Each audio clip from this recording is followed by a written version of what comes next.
ఇప్పుడు మనం 89 ప్రాబ్లంకి వెళ్దాం. Find the derivative of f of x equal to x plus 1/x. Okay, so ఒకసారి వాడు ఏమి ఇచ్చాడో రాద్దాము. So given that f of x is equal to x plus 1/x. So differentiate with respect to x, differentiate with respect to x. అప్పుడు ఏమవుతుంది, f dash x అవుతుంది. So f dash x is equal to, so ఇదేం రాయొచ్చు మనం, d/dx of x plus 1/x. u by we rule అండి. So v into u dash minus u into v dash by v square. So v into u dash అంటే దీని derivative ఎంత, 1 plus 0. v into u dash minus u into v dash, u into v dash x derivative 1 by v square by x square.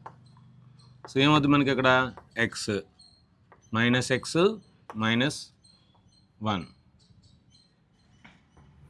So by x square plus x minus x cancel అంటే మనకి -1/x² వచ్చింది.